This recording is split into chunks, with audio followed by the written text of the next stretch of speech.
I just introduced myself. I'm Charles Galliard, the CEO and president of CG Wealth Solutions. I have 29 years of experience in the financial services industry, and my primary role within the organization is to build cohesive, award-winning sales teams by bringing individuals, families, and small businesses together in our quest for economic empowerment, closing the generational wealth gap, the achievement gap, and to provide very valuable information about investments, entrepreneurship, starting a business, and the importance of home ownership.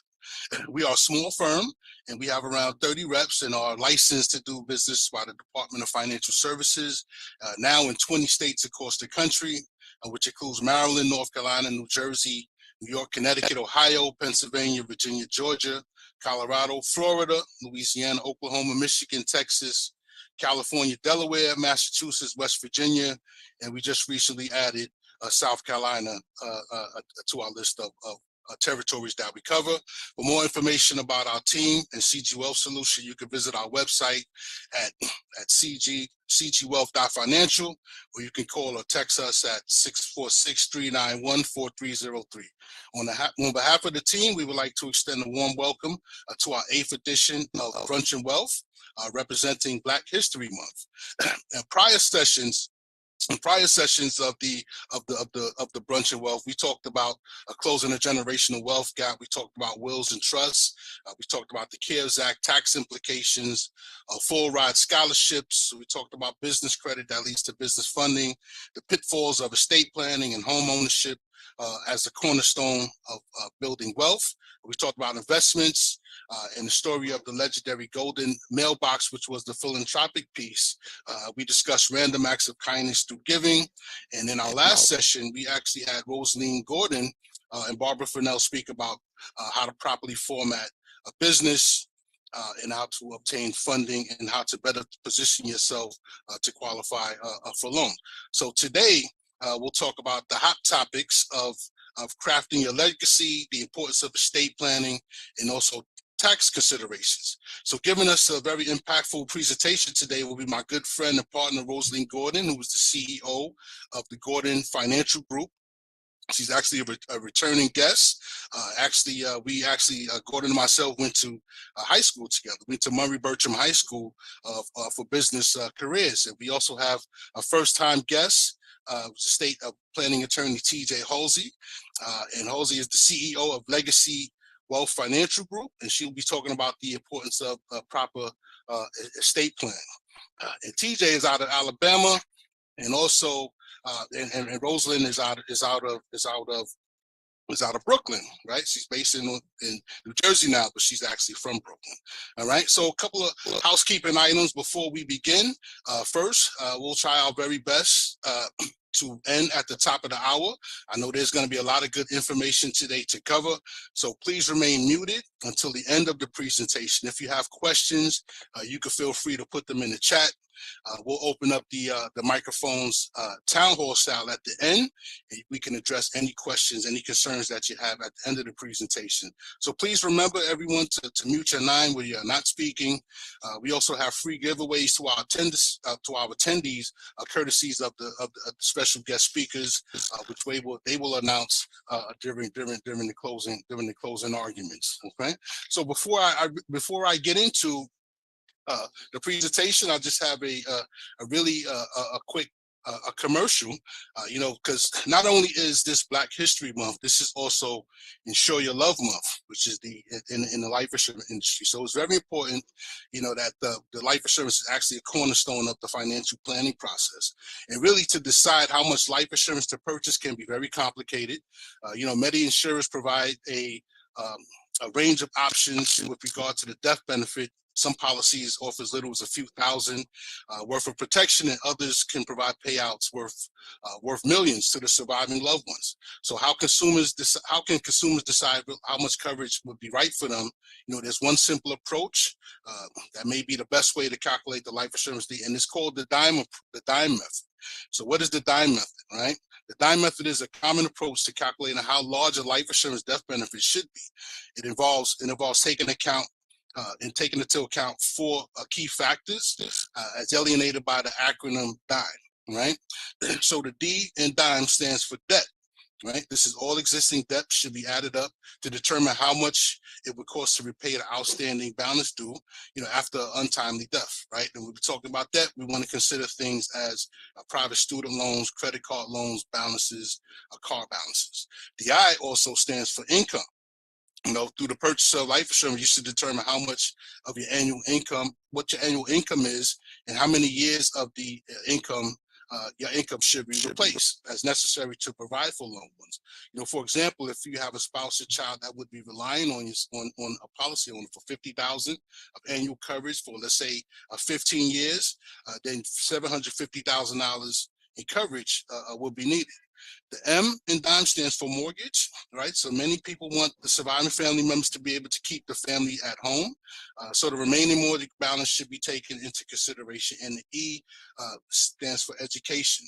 School can be extremely important, and you can set up scholarship funds through the use of the policy. So that's really the DIME method when you're considering how much coverage you should have.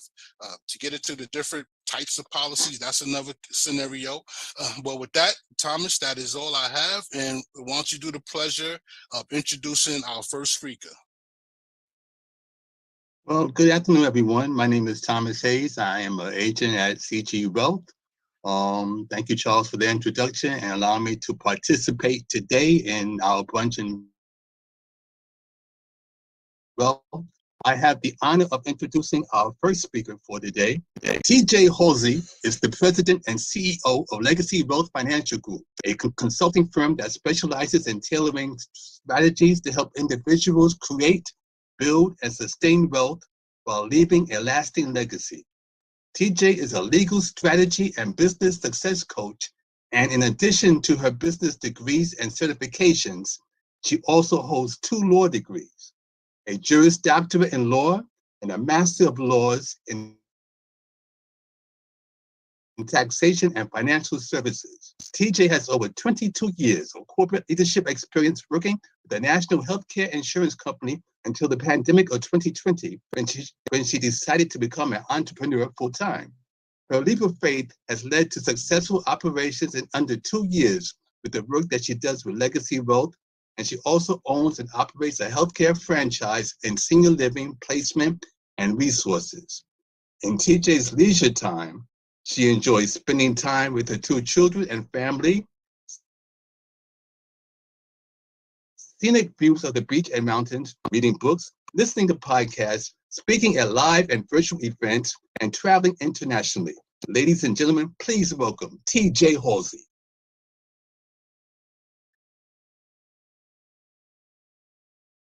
Thank you so much for that awesome introduction. I appreciate it. Uh-oh, can you guys hear me? Yes. Okay, first. You just muted yourself, TJ.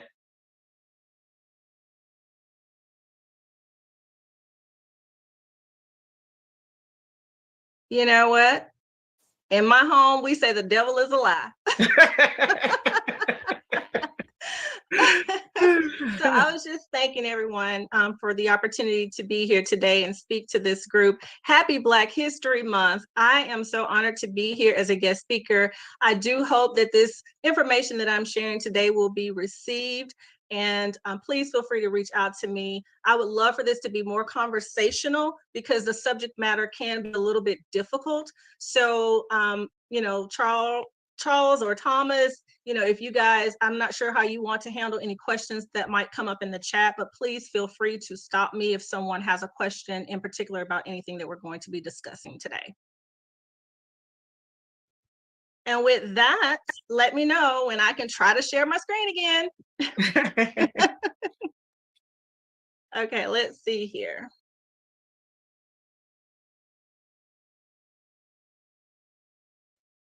Okay, tell me when you can see the screen. Not yet. Not yet. Okay, hang on. What about now? It's coming. Yes. We see you. Yep. See? Is it a full screen or a piece of a screen? Full screen. Gotcha. All right.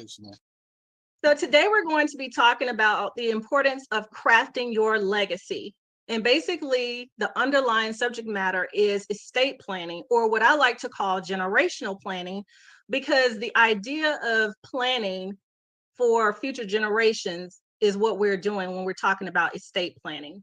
But the good news is you can plan your legacy today by crafting your own legacy with yourself and your loved ones, and making sure that your wishes are carried out according to, your plans, and whoever it is in your family, your circle of influence, your friends, anyone that is important to you that matters, you want them to be involved in that process. And so that is why we are talking about crafting your legacy, because it is a co-creation process. So thank you again for the presentation.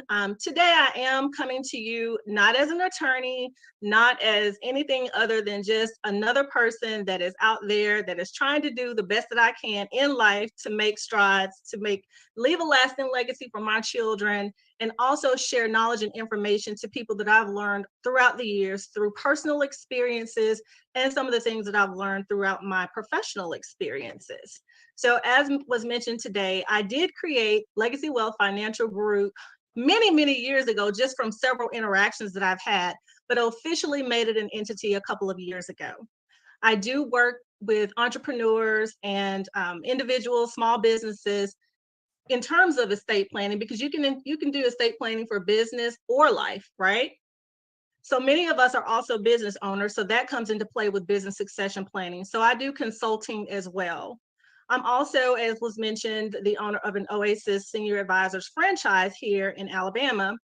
And the reason I really love what I do is because I get to help seniors who obviously have lived a long time, and they may have many assets that they want to pass down to, but they also have to think about planning for the next phase of their life. So estate planning goes really good in hand with what I do in the senior living business. So with that being said, I'm going to continue on. Now, this is just what I have to say, that this is a disclaimer that the information contained in today's presentation is for educational purposes only and is not to be construed as legal or professional services advice. Now that we've gotten that out of the way, let's talk about planning matters. So the premise of today's discussion is about legacy wealth and creating a plan for your future and your loved ones. So to make the distinction between estate planning and legacy wealth planning, that would be establishing a framework to manage your assets upon the death, disability, or incapacity. That is what typical estate planning is. But when I'm working with clients, what I like to do is take it a little bit step further in the plan and strategize based on planning that's centered around not just, those things, your assets and other tangibles, but also your financial wealth, your intellectual capital, your spiritual and human assets as well, because these are all things that we would also like to pass down to future generations. Now, here's a quote that I really, really think is important, and I wanted to include it in today's presentation because it does give you something to think about. And it says, an estate plan isn't going to be successful unless the heirs understand the property, your intentions for it, and how to manage it. And that's a quote from Forbes. Now, why is that important? We're going to look at a few examples in recent times that have come about of situations where an estate plan would have been really good to have in place. But because an estate plan was not in place, unfortunately, there were some situations that came about with discrepancies in who felt like they should have been a beneficiary, or who felt like, someone should have been omitted intentionally or otherwise.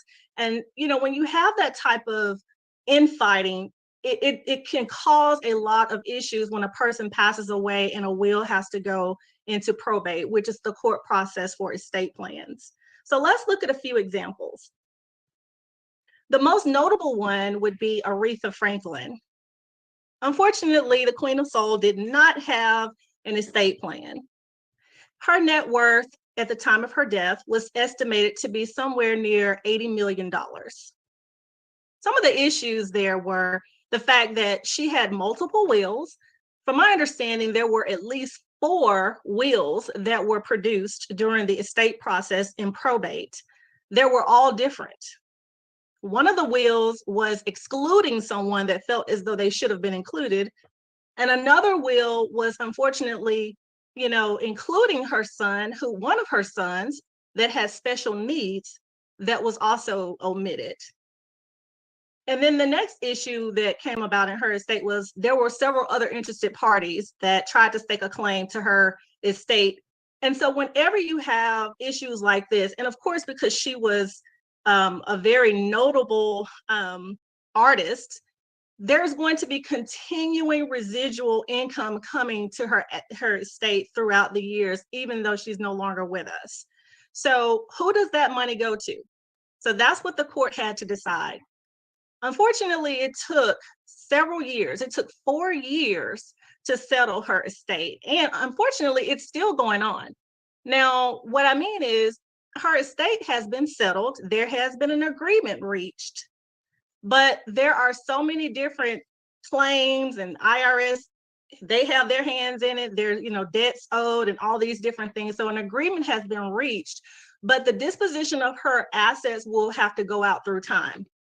So, that's just a really high level overview of, how Aretha's estate had to go to probate, and it took a very long time to settle. The next one would be Prince. So Prince also did not have an estate, and his net worth was estimated to be around $200 million. Now, there are several issues with this. He had multiple siblings that were staking a claim to the assets that he left behind. And he also, like Aretha Franklin, was an artist that will have residual royalties and other monies coming from his catalog of intellectual property through his music. So who did that go to? Well, it took 6 years to settle his estate. And unfortunately for, that process, there were millions, multiple millions of dollars that had to go out through the probate process just for that estate to be administered. In the end, there was a 50-50 split between the siblings, all of them. Even there were some half siblings that, were infighting with one of the actual blood siblings that was mom and dad, they had the same mom and dad, but they all get 50-50. So it's going to be split equally among all the siblings. And then there was a publishing company with multiple hands that will receive the remaining 50% of the estate. And Rosalind will probably, I call her Roz will probably talk a little bit more about how that could have been remedied in terms of the third party coming in, being able to get 50% of that estate. There are some things that could have been done that money could have possibly all gone to the family, or a good majority of it. And the last example would be Chadwick Boseman. Chadwick had about a $4 million estate when he passed away. And he had recently married his wife, and they lived in California, which was a community property state. And so in community property, you typically get, half of everything. But there was an instance where it came up because the wife had only been married to him for a very short time. But in this case, it was an amicable decision because the family members, the spouse, as well as the parents, they were in agreement on everything that came out of that case. The downside to having to probate Chadwick's estate is that there was over $900,000 that came out of his estate that went towards administering his estate. So only $2 million remained after everything was said and done, and it was split 50-50 between the spouse and Chadwick's parents. So thinking through all of this kind of sets up what we're talking about today. What can you do when life happens? Because it will. And one of the things we all know that is certain is that we will transition at some point. We don't know the day or time, but it will happen. So you have to ask yourself, will you be prepared? Well, I thought that I was prepared, but sometimes you just don't think about this stuff when you're young. And unfortunately, there was a situation where my husband became ill, and he suffered with an illness for 3 years until he succumbed to it. So I lost the love of my life in 2013 at the age of 36. And we did not see this coming. And we were both working professionals. We were educated. We thought that we had everything in place. But to be honest with you, we did not. because I guess we thought we would live forever, but that wasn't the case. And I think the biggest misconception and what has sparked my desire to be an advocate for the importance of estate planning is that, we think we have time. We don't know what the day brings. We don't know what tomorrow holds, but we need to be proactive. And so that when situations arise and life happens, we will be prepared, even though you really can't ever prepare for the loss of a loved one. So moving forward, this is why we are talking about estate planning for life today. Now, there are 5 essential components of estate planning that I would like to cover. And I'm going to try to be quick, but thorough, because we do have a lot to cover. And I want to leave enough time for our esteemed guest, Ms. Ross. So those 5 components are wills, trusts, beneficiary designations, powers of attorney, and advance directives. So let's look at wills. Wills are, it basically is a device that allows you to have something in place to allow for the continuing, or not the continuing, but to tell you how this person's estate is supposed to be devised. Who's going to get what and how is that going to be split. It also looks at guardianship nomination for minor children. And there are 3 different types of wills in particular that I want to talk about today. So just for a second, I want to pause and see if everyone can hear me clearly. Are we good? Yes, Yes, TJ. Okay. So the first one is, you may have heard this referred to as the last will and testament. So the last will and testament is basically also referred to as a simple will. A simple will just basically means that there's not going to be a whole lot that you have to do. It's going to be a pretty straightforward process. The simple will basically handle, in theory, it will handle your entire estate, such as leaving assets to a spouse or children. And it's really cut and dry, okay?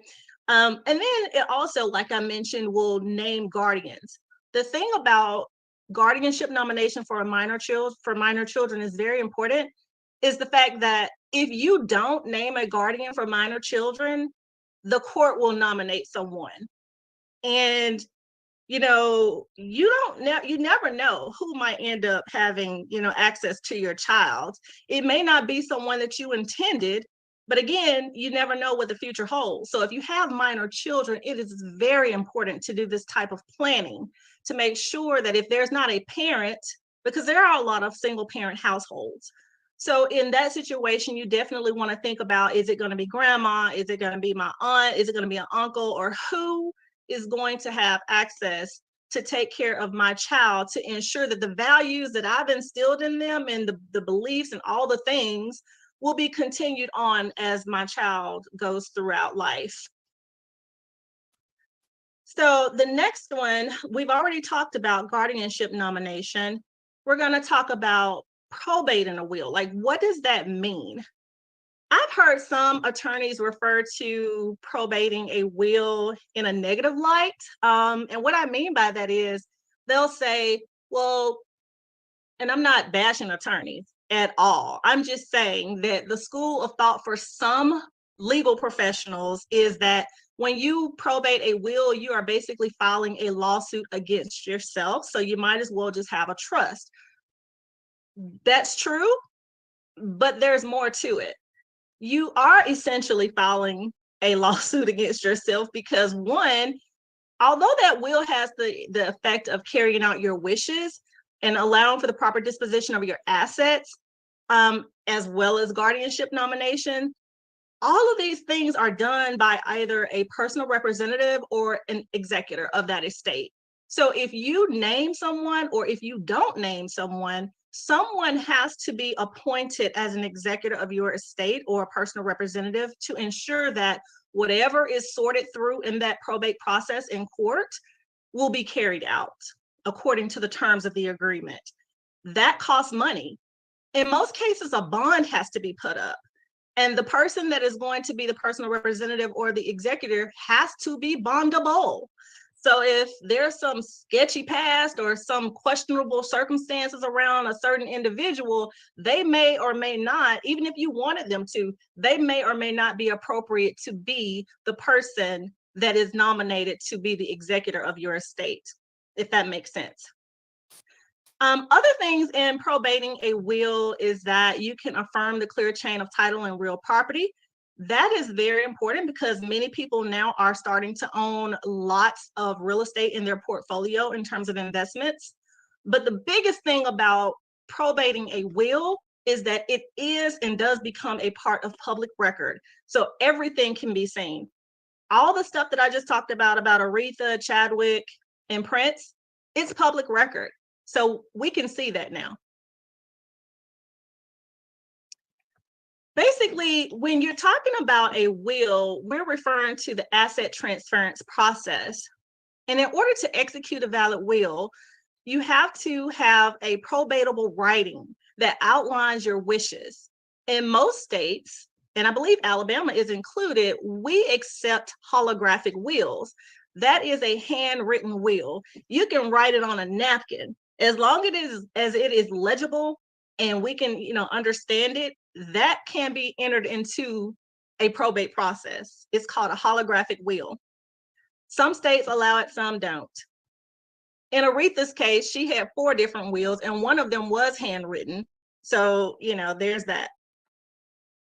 Now, it also has to be signed by that testator, and the testator is the person who is making the bequest and making the devise, and the person that is the deceased ultimately. And there typically has to be 2 disinterested witnesses. So if it is a person like a child or a spouse or something like that, that typically wouldn't be the ideal witness. It would need to be like a notary or some other disinterested party. They must also have capacity. Different states have different age requirements in terms of what the age of majority is, but most states are 18 or 19 years old. They also have to be mentally adept. This is a contract, right? It is a will. It is going to court. I mean, it is a legal document. So, you have to understand what you're doing if you're probating a will. So that's basically, you have to have the capacity, the mental capacity to do that. And lastly, if the will is not self-proven, meaning, everything is in place, it's pretty cut and dry, it is for a fact, everyone agrees that this was the will from the individual that passed away. Unless that is the case, then that will might be subject to a validity check, because wills are contested all the time, right? Now, one thing I want to point out is a will only becomes effective upon the death of the testator. So that's when it happens. And it has, like I said, it has the effect of only happening upon death. It goes through probate. It overrides intestate succession, which basically means if you die before your will, I guess if you die without a will, that just means that you have died intestate and you are subject to the laws of state intestacy. And every state has different rules about how an estate should be split. So that is why it's always very, very good to be aware of all these different things that you have going on in your life and in business, and document those things so that you can make sure you know who's going to get what if something happens. Like I said, a will also designates a personal representative, and a bond usually has to be required there. And also an accounting of assets has to be listed out. So there are 2 other types of wills: testamentary trust and a pour-over will. And I want to take just a minute to kind of go over this, because this can be very confusing, but it is very important to understand it, okay? So the first one is a testamentary trust. So a testamentary trust is only created and takes effect at the completion of the probate process. So basically, a testamentary trust, it is a type of will. I know it has trust in it, but it is a type of will, and it only becomes effective after the completion of the probate process. It is actually created from the will, if that makes sense. And so it's a part of it. It's usually for young children, disabled adults, or disabled children, or other relatives that might be receiving from you, from your estate, as well as if there's a large inheritance involved, then you might want to set something like this up. Now, there's also something called a pour over will. I'm a fan of pour over wills because we a lot of times can't think of everything, right? These types of devices you really need to have an attorney because they can be very complex. So you really need to make sure you have an attorney that understands the stuff, that specializes in this area of law, that can handle these types of devices to ensure that nothing is, overlooked or left out. Now, with the pour over will, that literally means that, in the event of your death, you have a trust set up, but if you left something out inadvertently, those things will pour over into the trust that you had already set up before you died, after you die. So that's good because it's almost like a catch-all.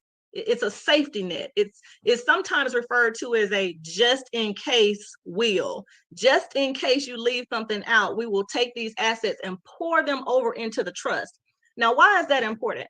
Well, that's important because, again, anything that gets probated is public record. And when you have a lot of assets, property, whatever you have, a lot of times people don't want to disclose that information. They don't want the world knowing their business. So a pour over will is good because, again, it goes into a trust, and a trust, which we're about to get into, will not be probated. That falls outside of the probate process, and it protects your privacy, and it is not public record. So that's basically what a pour over will is. Now, what does a pour over will go into? We're going to talk about it. So a pour over will go into one of two different types of asset protection trusts. Those are a revocable trust or an irrevocable trust. Okay. A revocable trust just basically means it is something that you can amend or rescind.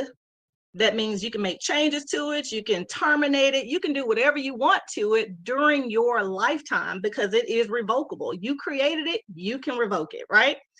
Now, the thing about a revocable trust is that you have to basically put all of your assets and title all of your assets into a trust. So the trust will become the owner, not you. And I'm pretty sure Roz will talk about this too, I believe, because it has a lot of tax implications depending on if you use a revocable versus an irrevocable. And there are different strategies around these two types of trust that you want to use depending on your circumstances. So that is what a revocable trust is. Someone can be designated by you to be the trustee if you were to become incapacitated and unable to make those changes. But if you do that, you might want to be very certain that whoever you choose is going to carry out that, your wishes according to your, like you want them to be. Now, the irrevocable trust, that is another type of trust. The difference between that one and a revocable is that you cannot make changes. You cannot terminate it. Once it is created, essentially, that's it. Now, there may be some nuances to that, but in most cases, because that type of a trust, irrevocable trust, is created for specific circumstances and reasons, most of the time you won't make changes, and most of the times you won't want to terminate it.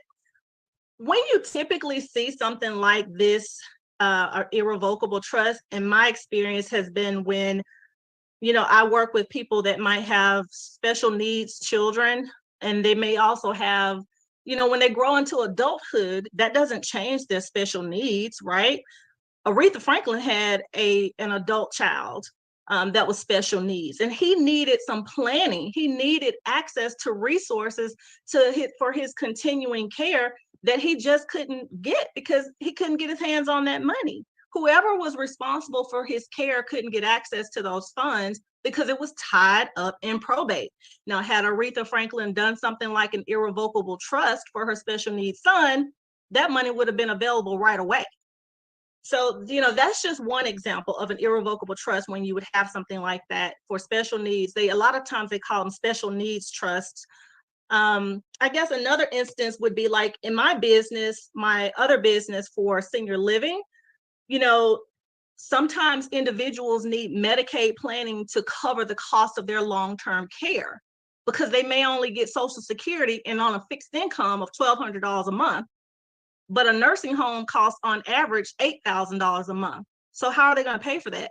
Well, a state will come in and cover the cost through Medicaid, but a lot of times Medicaid planning has to take place.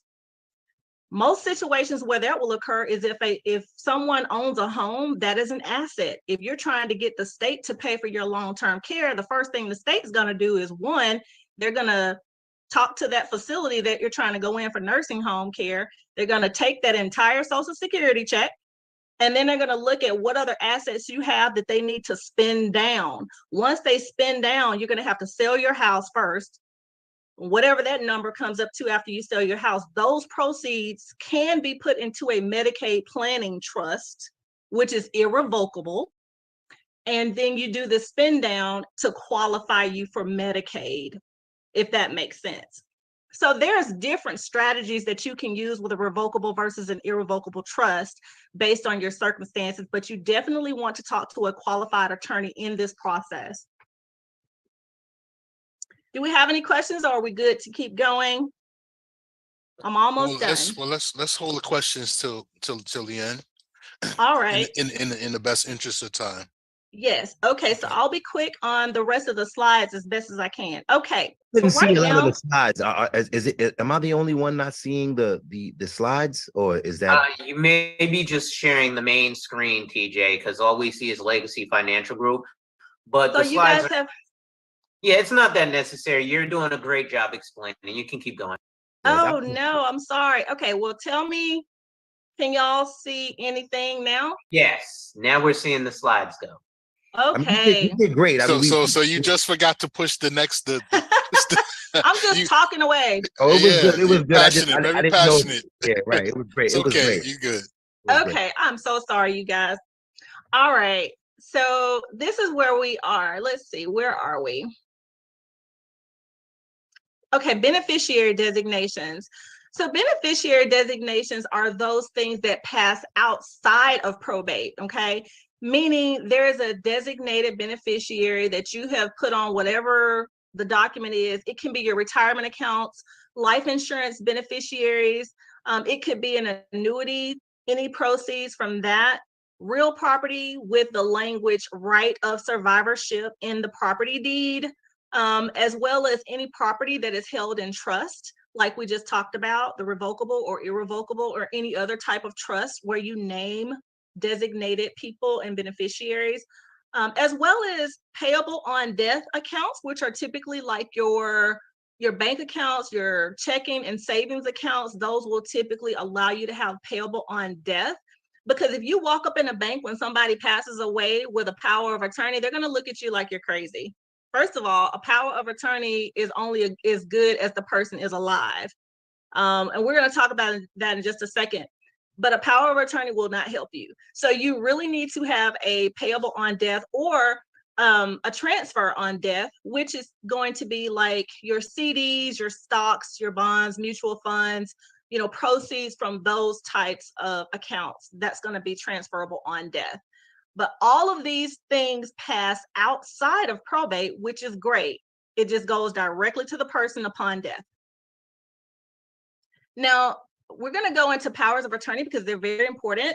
Powers of attorney, the main ones are general, medical, durable, and I guess limited or springing.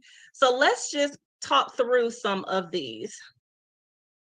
All right, so a general power of attorney is basically going to be financial. It allows you to make decisions and step in the place of someone in the event that they are unable to speak for themselves, or if they are able to speak for themselves, but they just need you to act on their behalf for whatever reason, a power of attorney will allow you to do that.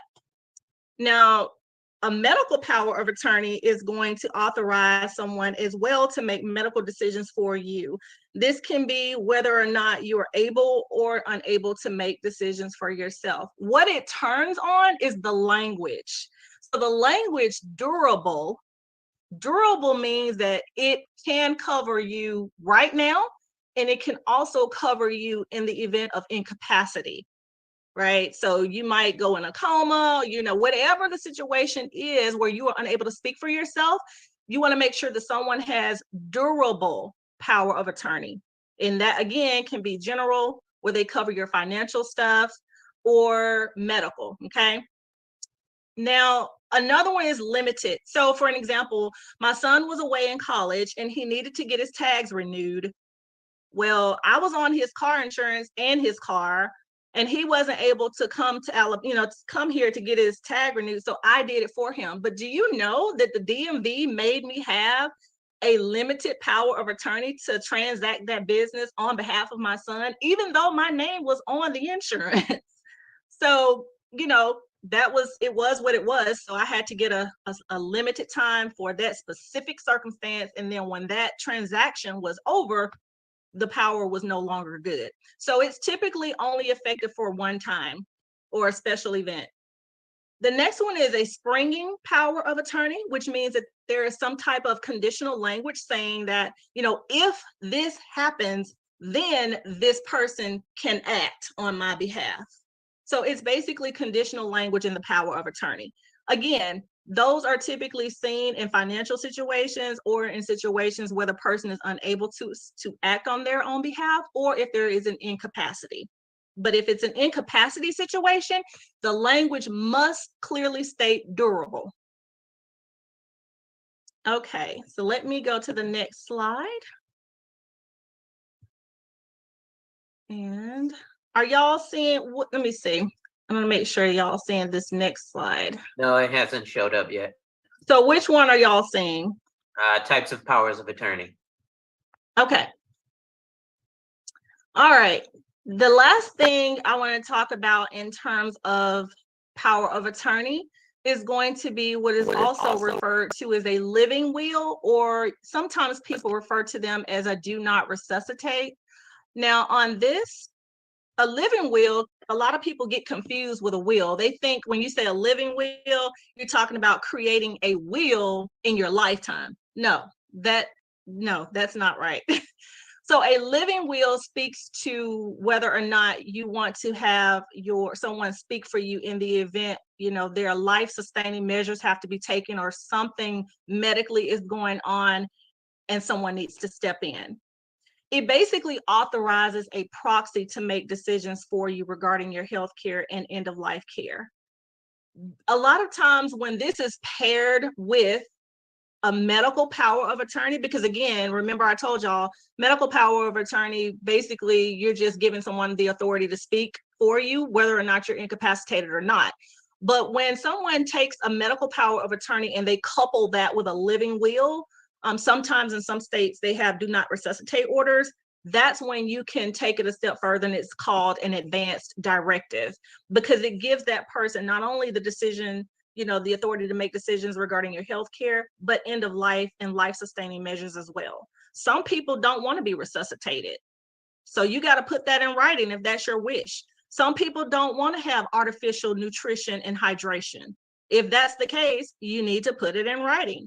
So that is what a living will or do not resuscitate order is, but is often referred to as an advanced directive.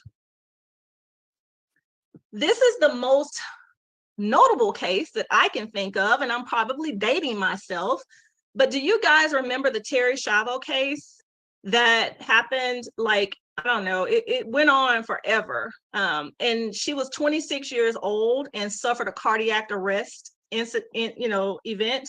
And she unfortunately had a massive lack of oxygen and became pretty much in a vegetative state for over 10 years. So it was terrible that she had to stay in that state for so long, but there was infighting between her husband and her parents. Her husband wanted her from day one to be taken off life support, and her parents kept her on for almost 15 years. So it was just It was terrible. But there was nothing in place to say what she would have wanted. And unfortunately, that's what happens when we don't effect our wishes in writing. So on this last slide here, basically, I just want to review why people lack estate plans. There's a lot of misconceptions, but clearly from what we've discussed today, we all need one. 47% say that they hadn't gotten around to it. 29% of people think that they didn't have enough assets to leave anyone. 53% of Americans say that it's difficult to find someone that they trust to create the estate plan. And 49% just, they don't believe that they have enough assets worth estate planning. All of those are incorrect. Everybody and anybody can benefit from estate planning, no matter how simple. Like I said, you can have a simple will, or you can just have a simple plan. You can put it in a trust. Yes, all of these things cost money, but you'd rather pay money now and save yourself and your loved ones a lot of headache in the end. Here is estate planning the right way. Get total protection from day one. It's not based on merely a transaction. Typically, if you have a good attorney or estate planning professional, it'll be more relational and not transactional. It provides for your children and your disabled children, and you have peace of mind knowing that your decisions are carried out according to your wishes. You should have periodic reviews, because your trust and will document is only as good as it is, that you're keeping track, making sure everything is in it. If not, you might want to consider a pour over will, which is actually going to be putting something in writing into a trust upon the event of your death, so that you don't leave anything out. Then you'll have peace of mind and an actionable plan that actually works to leave a lasting legacy that transcends generationally. So what will crafting your legacy do for you? Hopefully, we've covered all of those reasons why. And if you want to know more or have questions or want to follow up with me, please take a moment to scan this QR code and follow up with me following the presentation or in the future. I look forward to talking with you guys, and thank you for your time today. Thank you so much, Alana. Okay. And everyone, I'm sorry, just write. If y'all have questions, write them down or put them in the chat, and we'll address the questions at the end.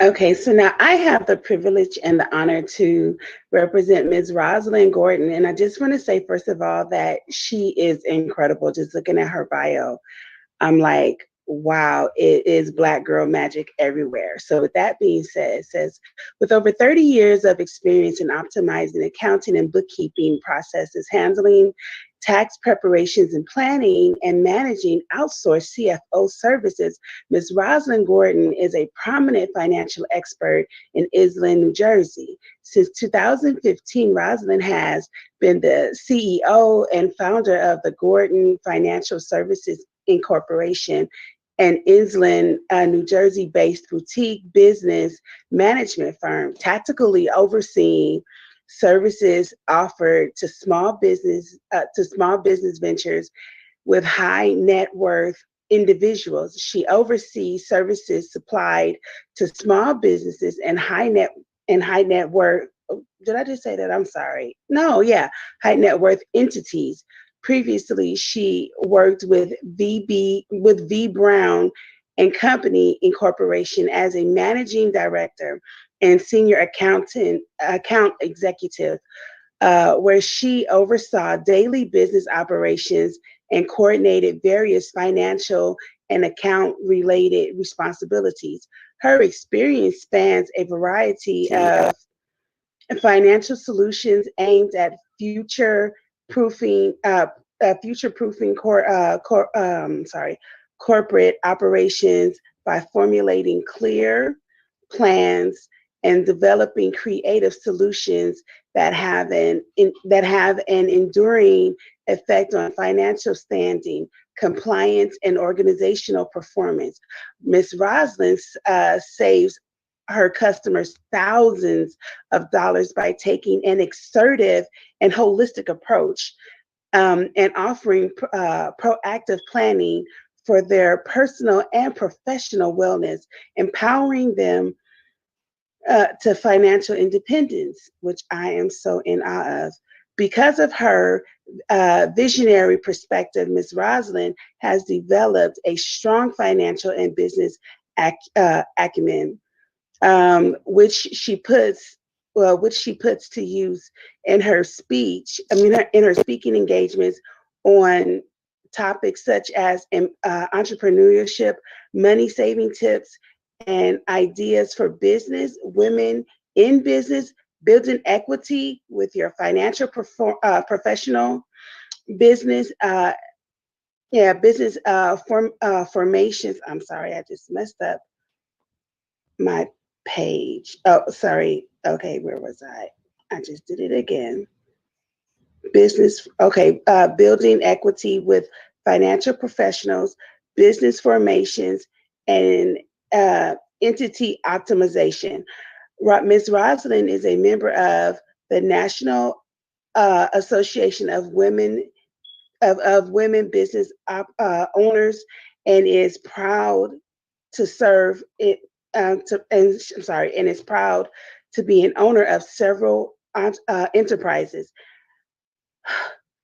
I'm sorry, you guys. I have dyslexia. I'm really struggling right now, and I've been reading this, but it's a lot. I'm just like so overwhelmed by all of her accomplishments.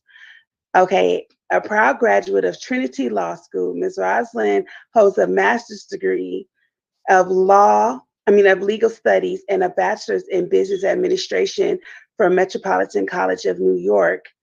Outside of the office, she enjoys cooking, traveling, volunteering, but the most important thing she would say is her pride and joy, her two beautiful children. And as a mother of 6, I totally get it. So that is Miss Rosalind. We are welcoming her. Please come and say what you have to say because we want to hear it. Thank you, Alana. Thank you, Charles, for inviting me back. And thank you all for the opportunity to join you again to discuss another important tax topic. Due to the time, I'm just going to jump right into it. I'm going to try to start sharing my screen here. Can everyone see the screen? Yes. Yes, Rosalind. Okay. I'm sorry I took up all the time, Roz. That's okay. It was very important. Okay, so this presentation will provide a high-level view from the lens of the executor, surviving spouse, and unmarried individual, and what they will need to know about the most important federal tax issues around estate planning. Now, there are state taxes too, but they vary from state to state. So I've decided to stay within the scope of federal today. Is that all right? Okay, so I know that estate planning is a delicate subject, and I'd like to offer my condolences to anyone who may be joining us today because you lost someone. But I just wanted to kind of lighten the mood a little bit with a little humor with this quote from Will Rogers. The difference between death and taxes is that death doesn't get worse every time Congress meets. And I think we all can relate to that in some way, shape, form, or another. Okay, so a little disclaimer today, some of the information may include interpretations and opinions that may not align with how the IRS or a court will provide these provisions.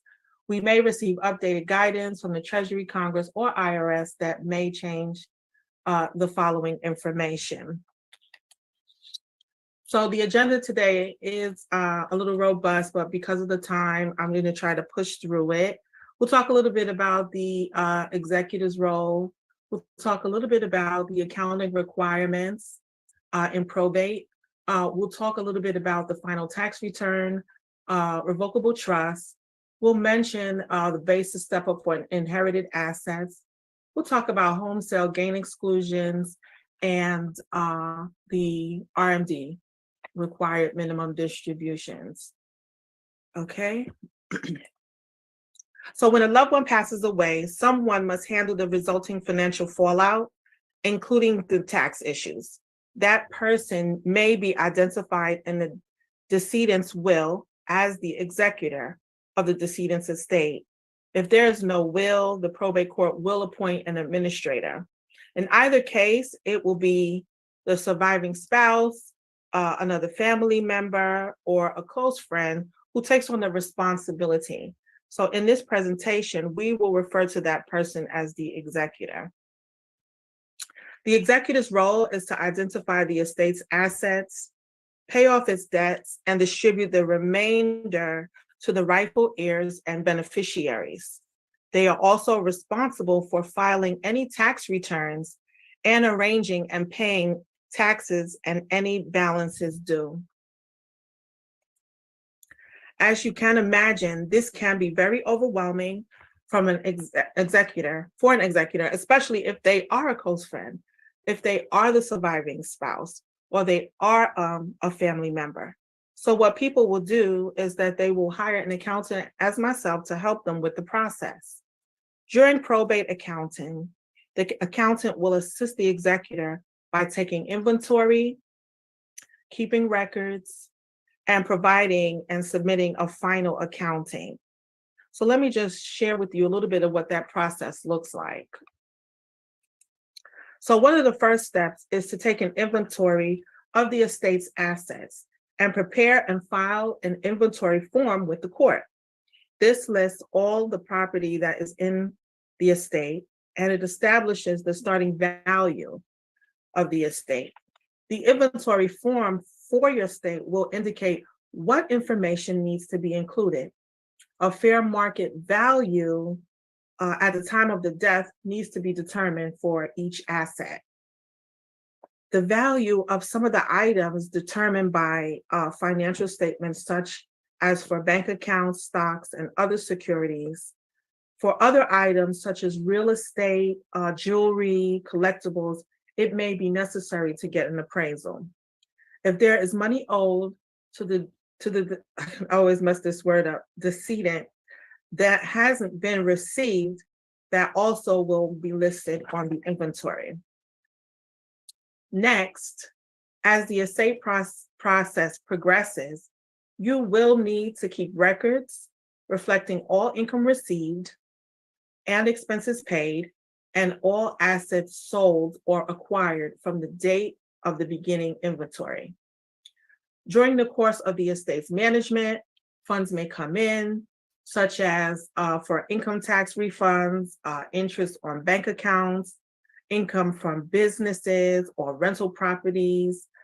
Sometimes it may be a lawsuit. It may be an unfortunate circumstance where the person passed away. So it might be from the lawsuit that the estate collected. Or it could be for physical or economic injuries to the decedent. Some assets, such as stocks and bonds, may increase or decrease in value. So all of that needs to be noted. The estate's debts must be paid. Typically, the first to be paid are the funeral expenses and any medical bills for the decedent's final illness. Things such as credit card debts, mortgages, car payments, utility bills, property tax, all of those things may also require payment. And one of the duties of the executor will be to determine which claims are valid, which creditors to pay, when to pay them, and in which order. It may be necessary at some point to even sell assets in order to obtain the funds to pay off these debts. To keep adequate records of all of this, one of your first steps will be to open a separate checking account for the estate. I always tell clients this, even with businesses, to avoid that commingling. Any existing bank accounts can be closed and the funds can be deposited in the estate's account. Any funds received should be deposited and all payments should come out of that particular account. It's important to keep a record of the receipts and all of the disbursements. Once all of the funds due to the estate have been received and all legitimate debts have been paid, you can then begin distributing the remaining assets to the beneficiaries. Once all of the assets have been properly distributed, it is time to prepare and file the final accounting for the estate. The final accounting usually summarizes the financial changes since the beginning inventory. It may not list every single transaction, but those records should still be kept in case any questions arises from a beneficiary from beneficiaries. It could be from the federal government. It could be from the state government. Complete and accurate probate accounting is essential to avoid challenges. A good way to avoid probate issues is to have a solid estate plan in place, for which you may want to engage an attorney like TJ or an accountant such as myself to help you ensure your final wishes are carried out properly.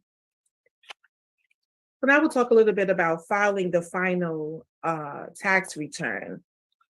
If the decedent was unmarried, an initial step is to file his or her final 1040 form.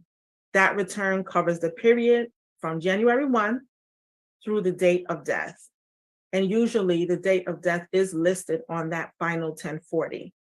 If the return is due, on the standard date, for example, tax day, April 15th. This year, I think it's April 18th. And if you decide to extend it, it's due in October. One of the things that I like to tell people who end up in that role as an executor is that, look, you're going to have a lot to do, especially if the party was well off. So that means you're going to be pressed for some time. So if you need to, it's okay to extend the return. So let's just say that you have a married loved one who died this year. Unless the surviving spouse remarries by December 31st, let's say 2023, he or she is considered unmarried for all of 2023 for federal tax purposes.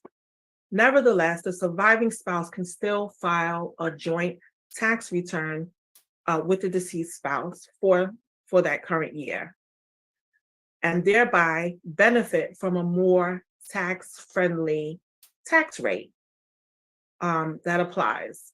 The final joint return will include the deceased spouse's income, all of their deductions, credits, plus the surviving spouse's incomes, deductions, and credits for the entire year.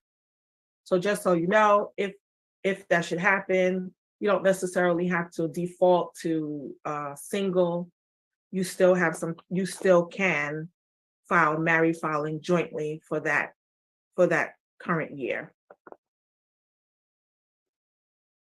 Okay, so the benefits of married filing jointly status are extended to a qualified widow or widower for 2 years following the year of the deceased spouse's death.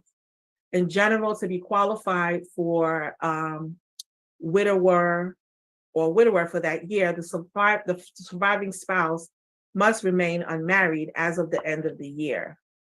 The surviving spouse must also pay more than half of the cost of maintaining a home that is the principal home for the entire year of a child of the surviving spouse, including a stepchild who qualifies as a dependent of the surviving spouse. Okay, so this brings some confusion sometimes. So of course, if you are in that situation, that first year, there's no question, you can file married filing jointly and take advantage of the better tax rate. However, the next year, when filing your tax return, unless you qualify as a qualified widower, you would have to revert to probably a lower tax rate to file for that year. So it may be single or something like that. But the key with qualifying that people miss a lot is saying, oh yeah, I'm a qualified widower. My wife passed. The key to being able to take advantage of that tax rate is that you must have a dependent child. So the term is actually qualified widow or widower with a dependent child in order to take advantage of that tax rate for the second tax year. Okay, I just included this because these are some forms that would be filed in addition to your 1040 based on different types of circumstances. Form 706 is usually filed if the estate assets are like $12 million. That is because of the Tax Job and Tax Job Cuts Act. It may revert after 2025 back to the 2017 rate, which was more like 5.5 million. But that doesn't include inflation, so it might even be a little more than that. Okay, and the Form 1310 is when someone passes away and someone other than the surviving spouse, someone other than the executor appointed by a court, wants to claim the refund due to a deceased taxpayer. A 1041, at some point, sometimes it can be optional, depending on irrevocable status and so forth and so on. But that's another form that estates can file when they are considered a separate entity from the owner. So we'll talk now about revocable trusts. So avoid probate, like the beautiful TJ Halsey mentioned. Many individuals and married couples of means set up a revocable trust to hold valuable assets, including real property and bank and investment accounts. These revocable trusts are often called living trusts or family trusts. For federal tax purposes, they are properly described as grantor trusts. As long as the trust remains revocable, which, as TJ pointed out, meaning that you can change it, you can make amends, it is a grantor's trust, and its existence is disregarded for federal income tax purposes. Therefore, the grantor or the grantors are treated as still personally owning the trust assets for federal income tax purposes, and tax returns of the grantors are prepared accordingly. So that disregarded entity means that the IRS will not pay attention to an entity for tax purposes. It treats the entity's owner and the trust as the same person, similar to like an LLC. If any of you have an LLC, you know that you don't necessarily, unless you select S corporation, you don't necessarily file a separate return for your LLC. You include a Schedule C within your personal 1040 return. So it kind of, I just wanted to give you an overview of how that would look and how that works in terms of the IRS site of a revocable trust. Now, when you have an unmarried individual and they pass away, his or her grantor trust becomes irrevocable. It means that it's final, no changes can be made. As such, the trust is now treated as a separate taxpayer that is subject to federal income tax rules for trusts. I have to tell you, this is usually not a favorable development because the 2022 tax rates on undistributed trust income quickly climbs to the maximum 37% tax rate for ordinary income and net short-term capital gains, and the maximum 20% rate for net long-term capital gains and qualified dividends. So this is an example you can see here of the dollar amounts and where they will fall within the tax brackets. Now, if the 3.8% net investment tax also applies, the 2022 marginal federal income tax rate on trusts with undistributed investment income and gains can be as high as 40%. Everybody say ouch. That is a lot of taxes to have to pay on an irrevocable trust, okay? Now, for married couples, revocable trusts typically continue to exist as such when the first spouse passes away. In that case, the trust continues to be a grantor trust, and its existence continues to be disregarded for federal income tax purposes. The surviving spouse's Forms 1040 are prepared without regard to the trust. But now, if that spouse passes away, the trust now then turns to irrevocable trust that's subject to the potentially negative federal income tax consequences that I just mentioned. So what I usually like to tell clients that find themselves in this predicament, especially if I have enough time with them, if you're going to avoid these unfriendly federal income tax rates, it's important to get that income and get those gains out of the trust by distributing them to the trust beneficiaries. And it's probably a wise decision to shut it down completely. This will help you avoid the continued exposure of the unfavorable trust tax rates. I wanted to talk to you today about this basis step up for inherited assets.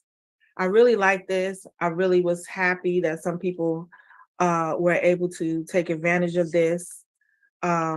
So if the decedent left appreciated capital gain assets, such as real property, securities that were held in taxable accounts, the heirs can increase the federal income tax basis of those assets to reflect fair market value as of the decedent's date of death, or if the executor of the decedent's estate chooses to use the alternate valuation date.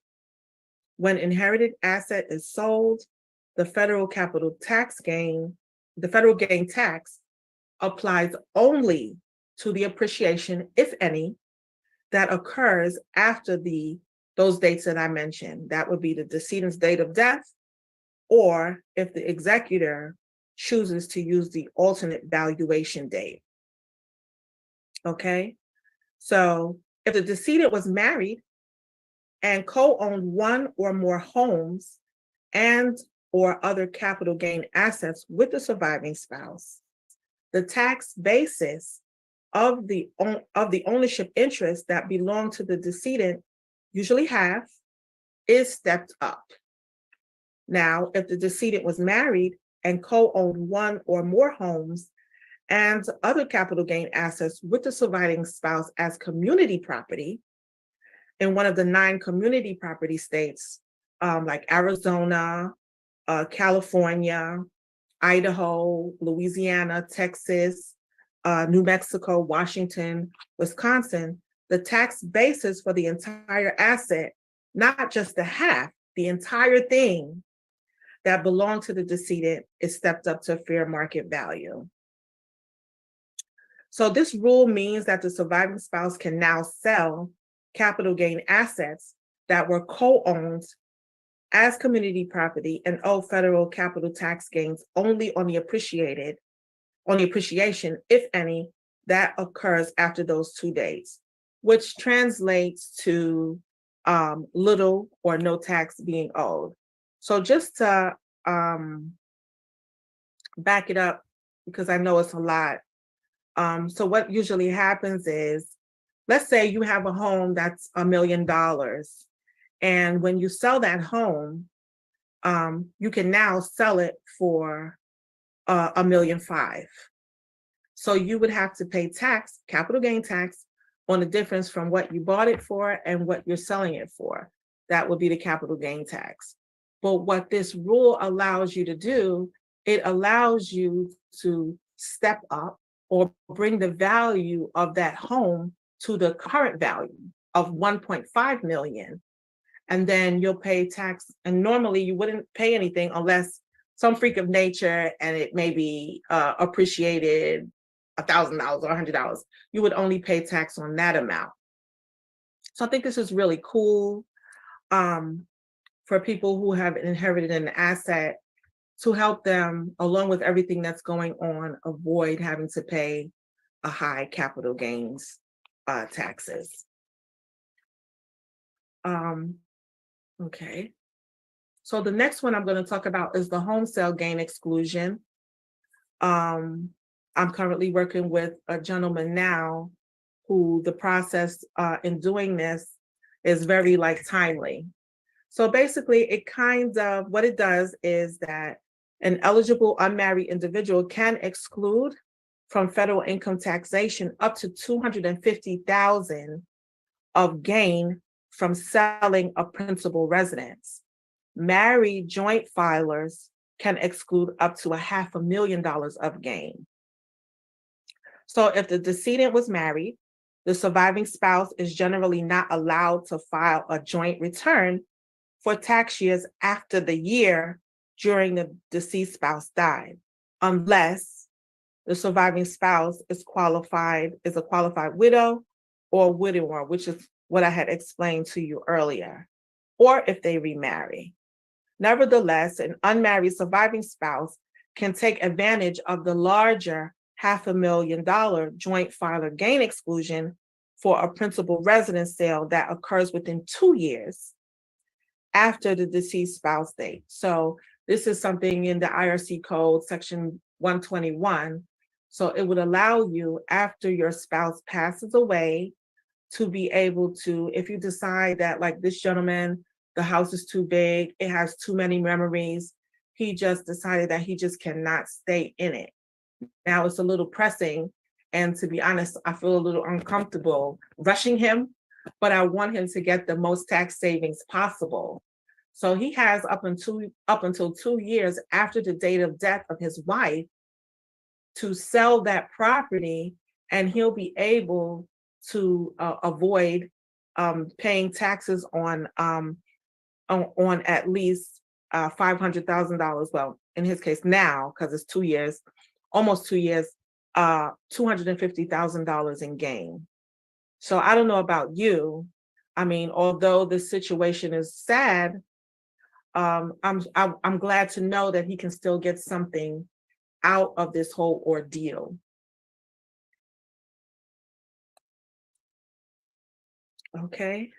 So lastly, I wanted to talk a little bit about the required minimum distribution for inherited retired balances.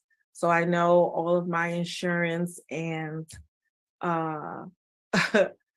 license investment people on here, can appreciate this, but everyone knows about those dreaded RMD rules that generally apply to inherited individual retirement accounts.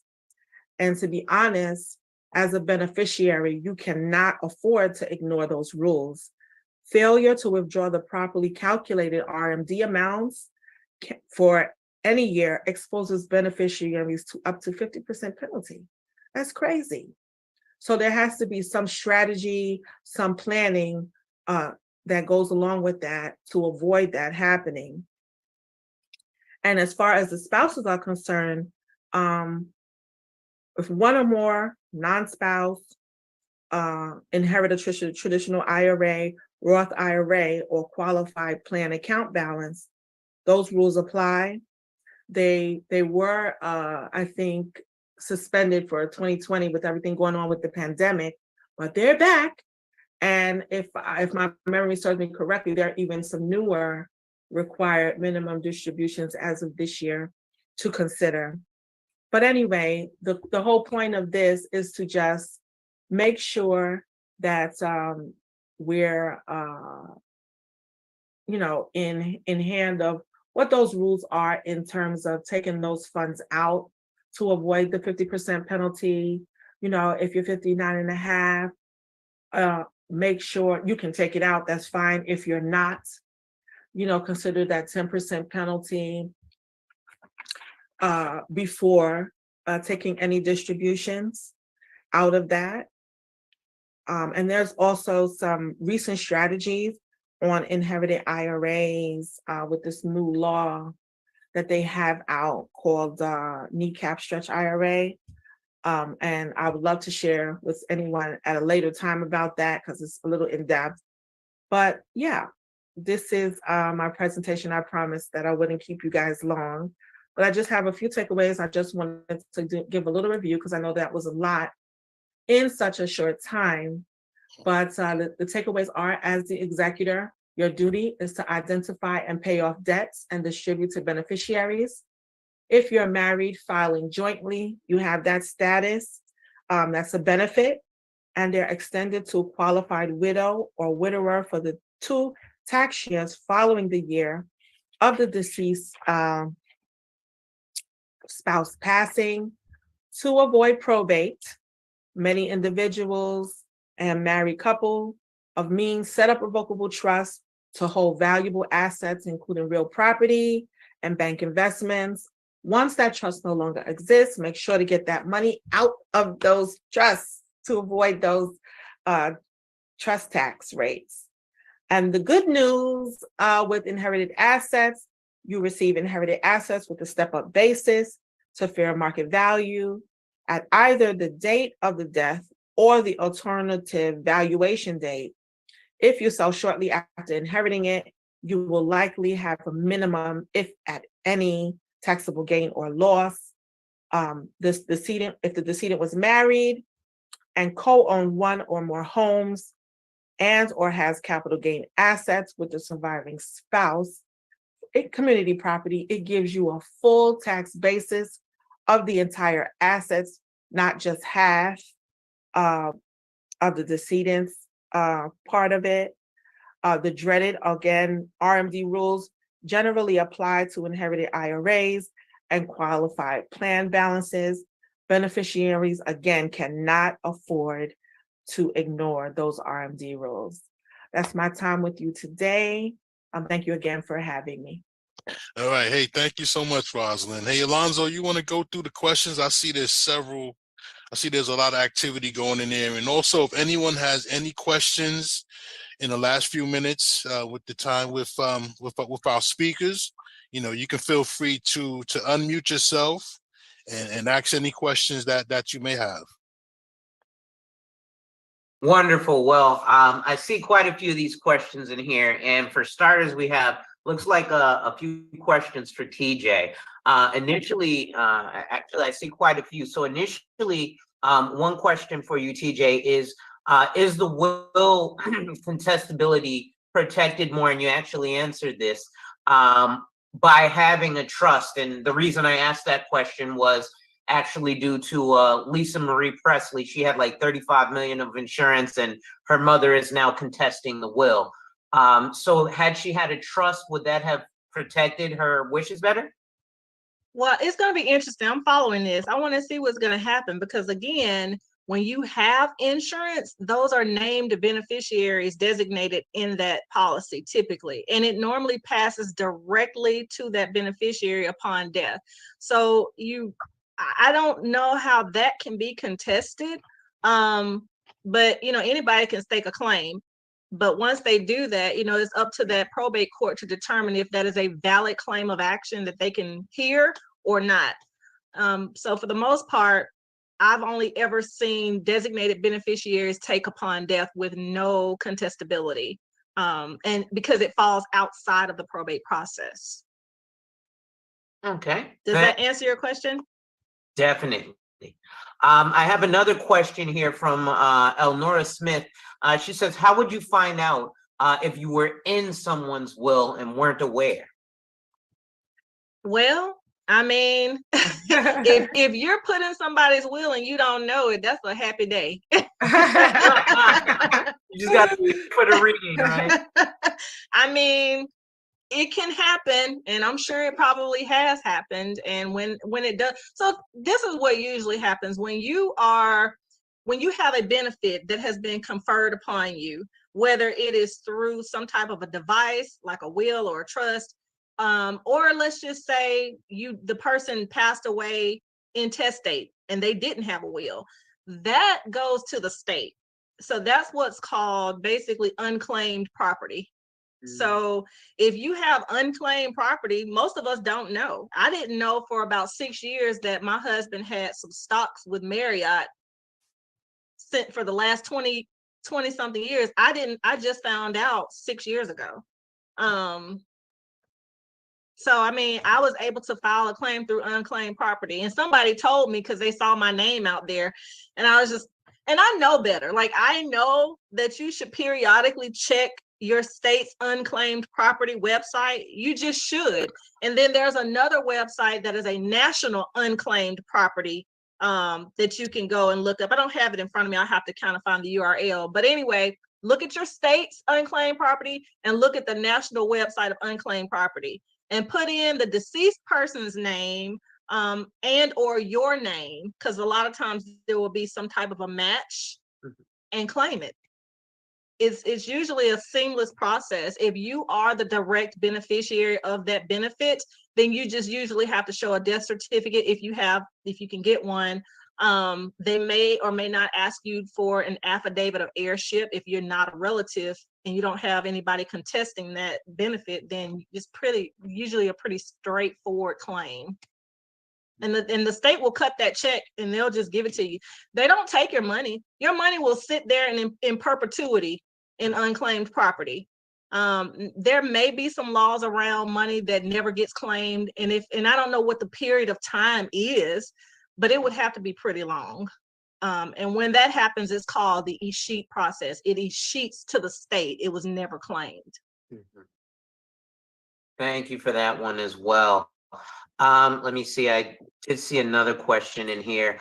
It looks like she asked, I think you kind of answered, if someone else is able to claim the property if you don't. And I believe you just said, no, that's not, you have to give some kind of proof that you're you. Yes. And then a question for Roz. Unless you die, okay. Then that benefit can go to your estate. Ah, okay. And then your heirs can stake a claim to your benefit if you die. Okay. Would you have to will that though, or? No. Okay. You would just have to show, like, if I passed away on my husband's unclaimed property and my daughter found out about it, that she could stake a claim to the benefit that was for me, because I'm her mother and that was her father and we're both deceased. So she would just have to show the death certificates for her father and me. Okay. And go from there. It just kind of goes on and on. Okay. And then I do see a question here for Roz. It's talking about the RMDs actually. So with the Secure Act, I believe they're supposed to be changing the RMD percentage. Is that going to apply to the beneficiaries as well, like beneficiaries of IRAs or inherited accounts? Yes, all of that will apply. Any changes that are happening after the Tax Jobs and Cuts Act will change and be effective for beneficiaries as well. Okay. It looks like actually this one was already answered. So actually another question for Roz is with the home sales gain exclusion, outside of the 250K for singles, is there another like kind exchange? I think it's something called a boot or something like that. I'm sorry, a boot. I'm sorry, I'm not familiar with that. Yeah, I'm not because I know, for example, if you have an investment property, you can do like a 1031. And most people are familiar with 1035s, just insurance to insurance or retirement account to retirement account.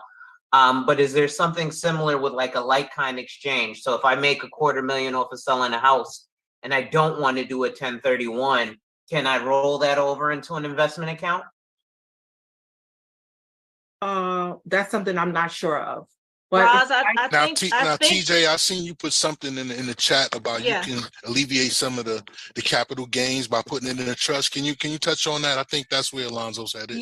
And to my understanding, you will still be subject to the capital. Now, there are benefits to having it in a trust, but any gains that come after the fact, you will be subject to that tax liability individually. You will have to report that.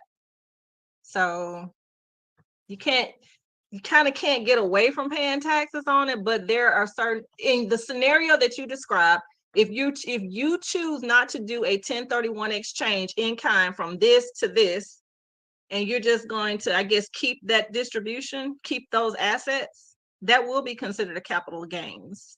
Right, but if I were to, let's say, put it into a retirement account, right? Put it into an IRA.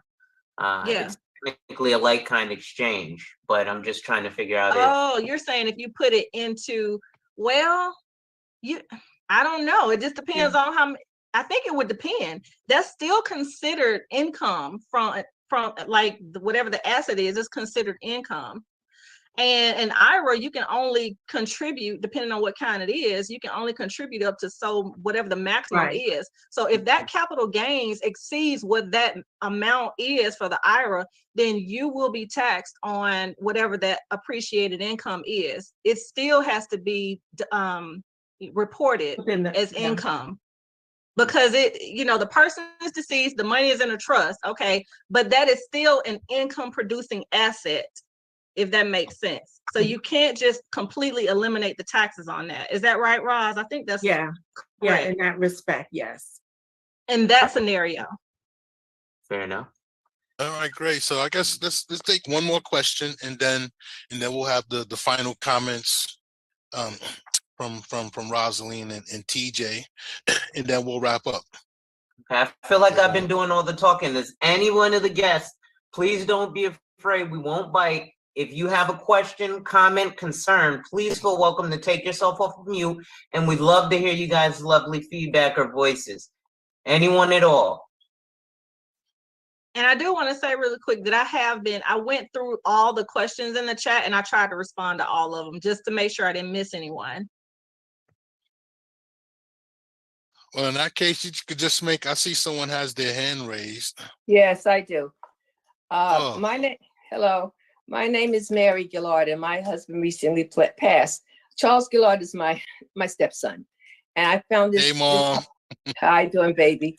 Anyway, this whole conference was very, very informative because my husband died without a will.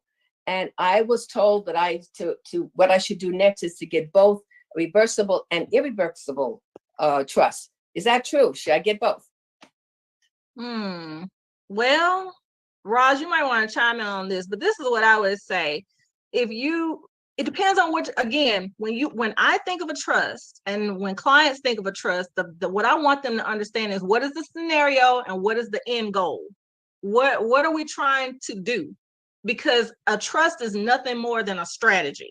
And in a lot of cases, it's a tax strategy to shelter your assets so that you can keep most of those assets in your pocket and keep them out of either tax consequences or whatever. So in your case, I really don't want to speak to or advise you. You really need to talk to a legal professional, an attorney. They can look at your specific circumstances and see what your husband's assets were. He died without a will. So when that happens, it goes by the state laws of intestacy. Right. So by you being the wife, the current wife, and there are children, and I don't know if you two had children, but there are specific laws around how that will get passed down based on the state that you're in. I'm in Alabama, so the laws where you are could be completely different. So you really need to talk to an attorney that specializes in estate planning, because you want to make sure that if you do get an irrevocable trust, what is the point in doing that? Like, what is the strategy? And if you get a revocable trust, well, why are you doing that? So is that why they told me to get both? I don't understand the reasoning from what I'm just hearing today. If they cannot tell you why, you need to have a revocable, because again, a revocable trust is good in certain situations because you are in control, right? You would be in control of that while you are alive, and you can dictate where those assets go while you are alive for whatever the reason is. If it is irrevocable, you might want to understand why you're doing that, because once you get an irrevocable trust, that's it. You can't change it. You can't terminate it. And that could kind of pin you into something, Yeah, I would say start with the revocable trust. So this way, as you begin and you learn the process and you start to understand, the tax considerations around it and why you're doing it, and you may not even really know what you want to do. So you'd start with that, and then after you get your head on straight and you know exactly how you want things to be allocated and addressed, then maybe you can tie it up with the irrevocable trust, especially if you had a situation like TJ discussed where Aretha Franklin's son needs care. So that's a no-brainer, right? So let's say you had a situation, it didn't have to be just that specific, but something where this is a no-brainer. And I just want to make sure that this is handled and taken care of then you know, you don't have an issue with getting the irrevocable. But while you're still figuring out and toiling with all of the assets, it's best to do revocable. This way, if you have to change something or you change your mind about something, you can do that. Right. I was also thinking it had to do with money, because of the price for one is it's much smaller than the price for both of them. So I thought maybe it was also a financial thing. It really, you can't look at somebody's fee as an indication of, you know, which one is better than the other, because lawyers charge different things. I mean, one lawyer might charge $6,000 for a type of trust. With the same trust, somebody might charge $3,000. You just never know. But like Roz said, you know, with an irrevocable trust, the 4 primary reasons that you would use that is: 1, special needs adult or somebody that you want to make provisions for after your passing. 2 would be, okay, 2 would be a credit shelter. So you want to protect those assets so that some Joe Blow creditor won't come in trying to stake a claim to that money, like you can do if a will, you know, if it was a will situation. The 3rd situation would be if you're trying to do Medicaid planning, like if you're trying to plan for your long-term care, should you become ill, and what your son or whomever your children are going to do to take care of you. You know, you want to plan for that, and that's Medicaid planning. And I guess the last scenario that is most popular would be minimizing estate taxes. And that would depend on what your estate is valued at, including whatever your husband left you. So, you know, just kind of think about those types of questions before you decide which direction you want to go with an irrevocable or revocable trust. But like Roz said, a revocable will be a good place to start. Thank you. But ask the questions first, because you don't want to just do a revocable trust just to do one, because they are expensive to get those created. Very expensive. I found that out. And shop around. Shop around. I'm doing that now. Yeah. I see a couple more hands up. I mean, if y'all want to keep going for a few more minutes, we can. Is 929. So I'm going to ask you to unmute. No, that this sheet is next. Oh, okay. 929 is I saw 929. She spoke already. No. Yes. Hi. This is Lisa Reynolds. Can you hear me? Yes. We hear Hello. You. Okay. Thank you. This is Lisa Reynolds, and I have like a dual question. My mom passed away in 2004, and there was a trust fund that she put in place. I'm not exactly sure what type of trust fund. I just know the bank, and I have the document, and it has my name on it. But every time I go to check it out, and I've done it like 3 or 4 times, they tell me that somebody else's name is on it, but my name is actually on the original document, and the document is from 1995. So I'm looking for, I guess, something simple like how do I proceed to find out what kind of trust this really is? It just says in trust for in my name, but I have no idea what else it is. And I know you might be talking about a trust in another manner, you know, through an attorney and that kind of thing. But I just needed to throw that out there because I've been having so much trouble trying to make, you know, get clarity or a sense of clarity about the things that were put in place for myself and my sibling. Well, you could definitely reach out to me after the call, but in a nutshell, what I would say is find out if that bank, because a lot of times the bank will be the trustee over a trust. And so that might be what you're seeing, that bank is the trustee. But if you are named in that trust, you really shouldn't have to do anything but produce documentation to verify who you are, as well as the death certificate. And you know, contact whoever you can find out who the trust administrator is, and they will tell you what documentation you need to be able to make a claim to whatever those proceeds are. So I would start with that. Find out from the bank if they are the trust administrator, and ask them what documentation do you need to provide to be able to have access to those proceeds to close that out, if that helps. Yeah, that helps a lot. And I'm just going to say this real quick. I've gone there with everything, literally everything, the death certificate, the blah, blah, blah. Oh, well, somebody else's name is on. I said, well, how can that be? I don't follow. Yeah. How do you do that? Well, you know, there's another situation, but I'm going to leave that. I'll talk to you about the other one. It has to do with a security deposit note, you know, that was like passed down. And I'll just say this, I recently got a few text messages that, are you still the owner of this property? Are you the owner of this apartment, or guess it's part of the property? You may be eligible for congressional stimulus kind of thing. So I've been having a hard time trying to get what's due to me from that as well. So, but I will reach out to you. You know what I'm saying? I'll reach out because I have a lot. Sure, no problem. Yeah. Want to make sure that you're not being scammed. I haven't heard of the congressional stimulus for any type of security deposits, but hey, who knows? Yeah. They even gave me a link, a URL, and I checked it, and it goes right to the congressional something or other, and I was like, wow, really? Do your research. And I've been doing that. I was doing that. I was also. Go ahead. Go ahead. No, go ahead. No, I was just saying Google knows everything. Just kidding. But seriously, do your research. I wouldn't click on any links that sounds suspicious or anything like that as it pertains to money that you might be owed. So let's look at that, or either contact someone in your area, a legal professional in your area. I'll reach out to you. It was a stimulus, not that I was owed it, but it was just a stimulus for having a property, like a property owner, and that was basically it. And I got like 3 or 4 of them, and I went to the link, and it takes you right to a government site, a literal thing. You know what I'm saying? But I didn't go through with everything. I don't know. I would always start in your state. When you're talking about real property and taxes and provisions on real property, you might want to start with your State Department of Revenue, find out if they know of what you're referring to. And you could also maybe contact your county tax office to see, if they know of anything like that. I mean, just kind of start with your state and local agencies first and inquire about the documentation that you're receiving.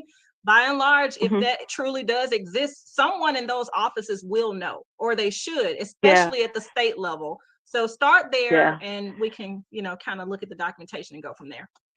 Thank you so much. Thank you so much for that.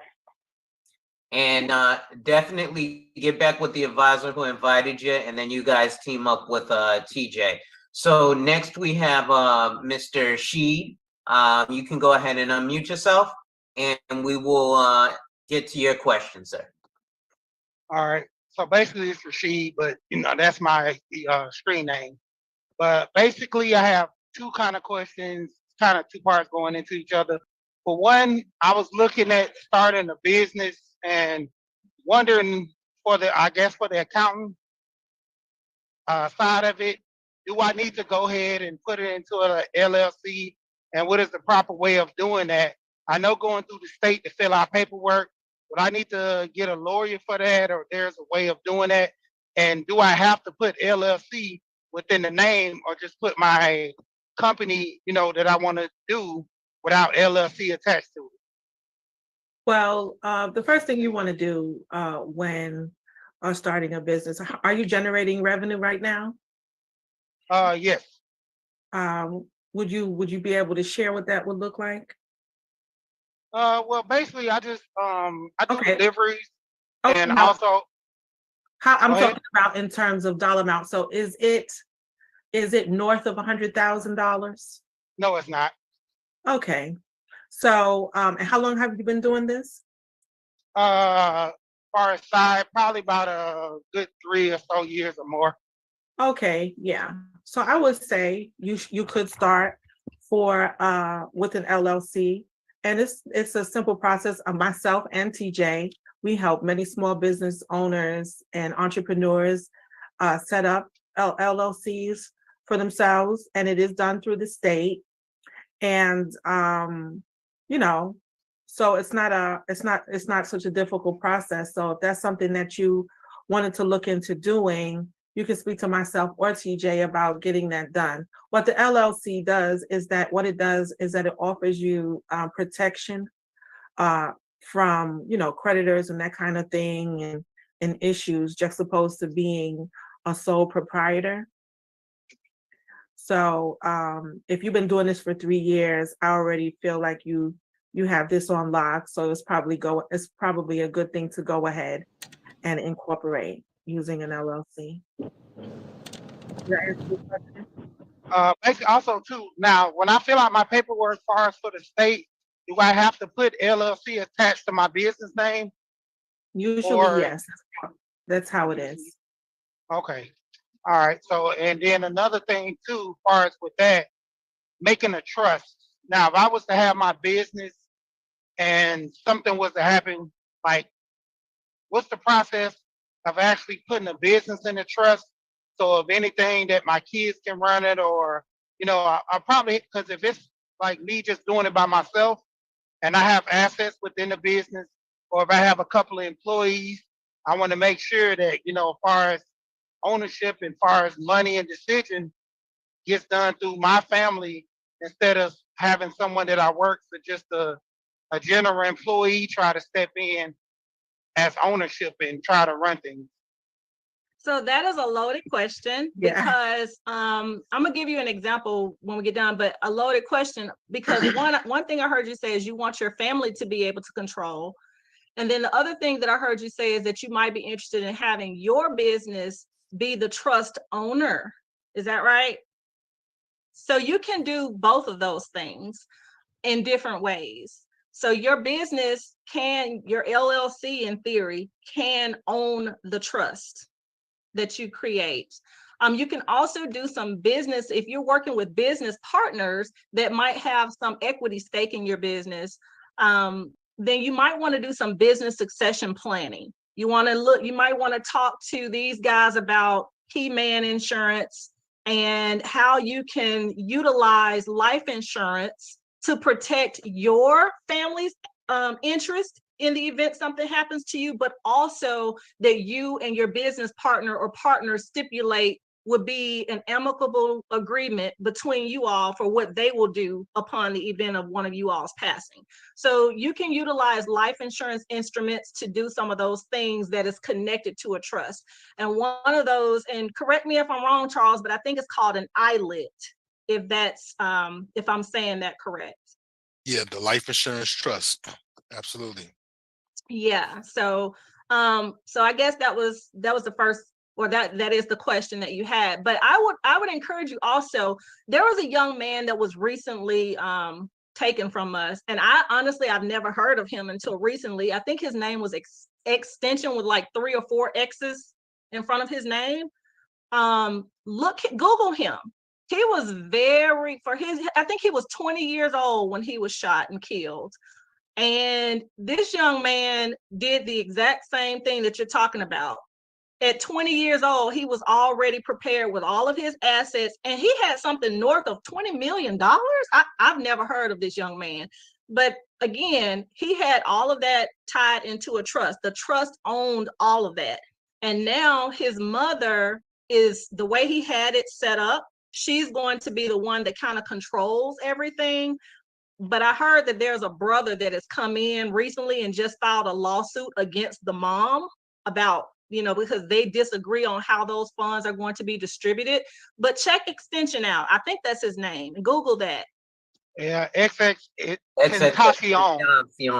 Yeah. Okay. Yeah, he's a rapper. Yeah. Well, he was a very knowledgeable young man and wise beyond his years to have all of those things set up properly before he passed away.